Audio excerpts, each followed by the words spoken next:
Yes, sir. I went and bought me a new bike.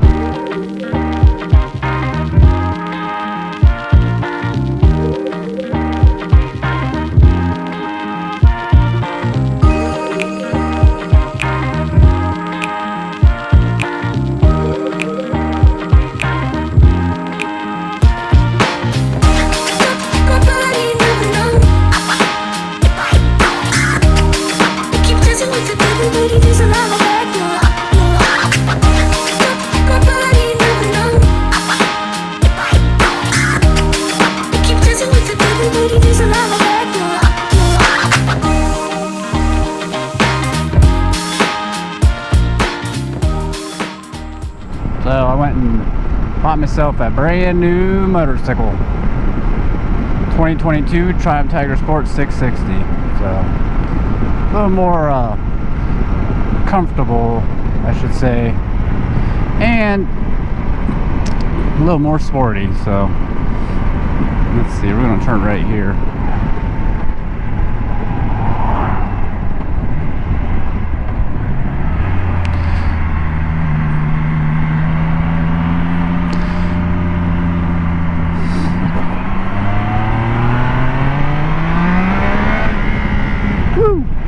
It's a 660 inline triple.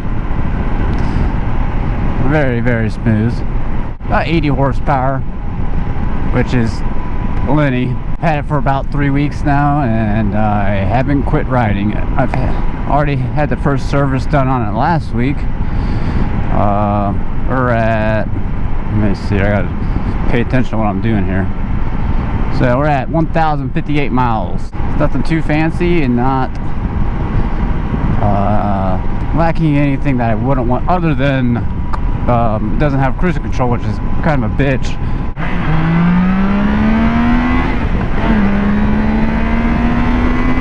Got ABS brakes. Brakes are really good. Definitely stops pretty well. Let's see here. We're gonna go, yes, this way. Turn right here. Hey, Osprey.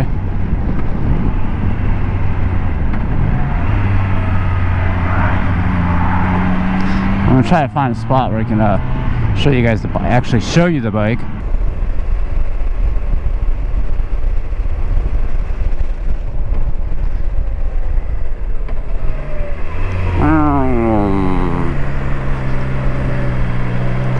Park over here in the shade.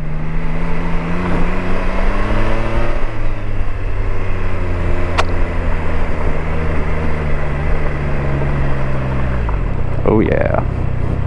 I wanted an adventure bike. I really wanted to get like a Tiger 900. The problem is I have nowhere to keep that giant ass bike, so like I have to like put my bike inside of my house basically.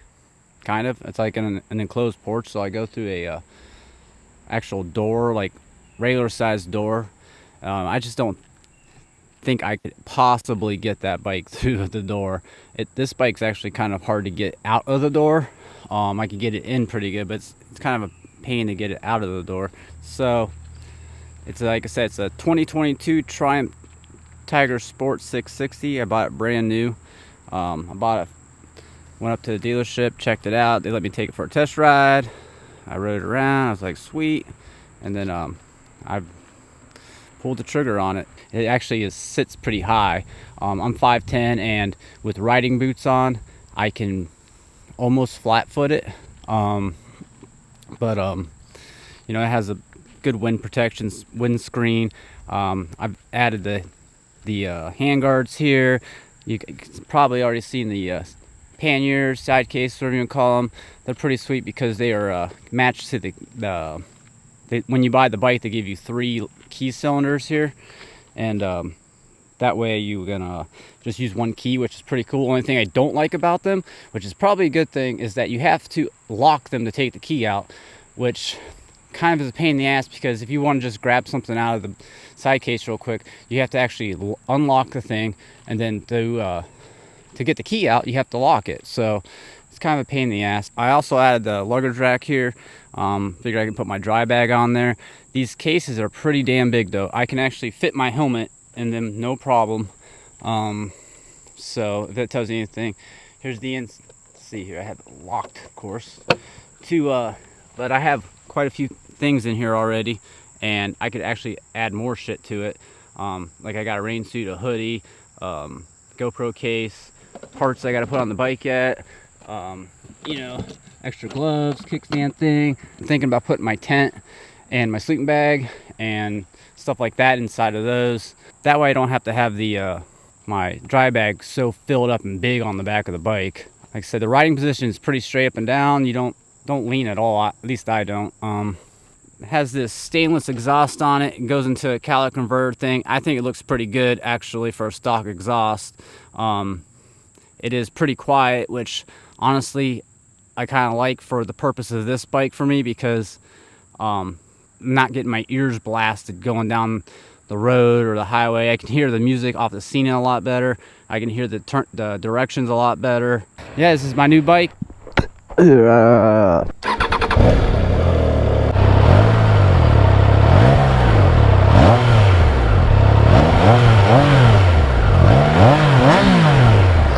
Sounds pretty good. It's pretty quiet though.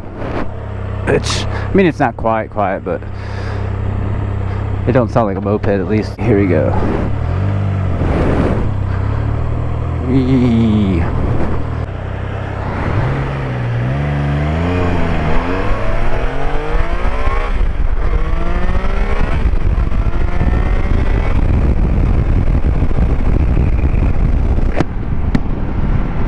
It gets up and goes fast enough. So I don't know how much wind buffeting, like, or wind noise you're getting, but like I don't get any wind buffeting, like, but it's definitely, I can hear it because the wind's like no wind here, and then right about here it hits at the top of my helmet, so it might make the video a little bit noisy.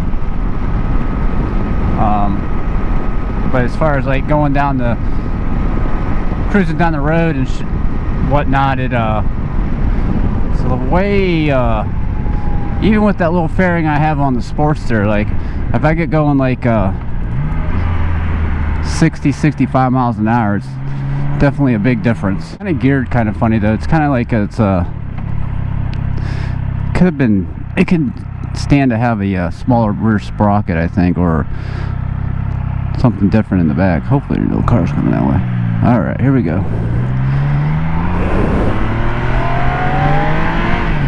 It's like it's too short of gears. Like first and second gear is pretty short, but you can actually like easily start off in second gear.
This is a example of the highway. It's let's get up to 75 because that's the real speed limit, and yeah, it's pleasant.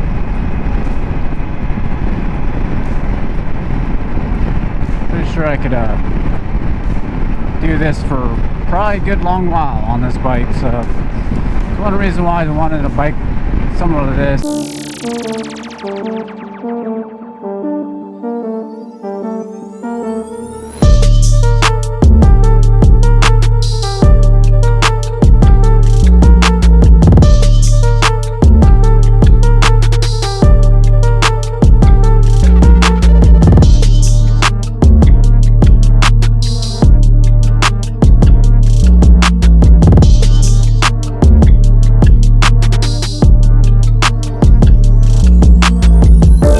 Well, that's it for today, guys. Everyone take care, and try to get a video out in a couple weeks. Peace.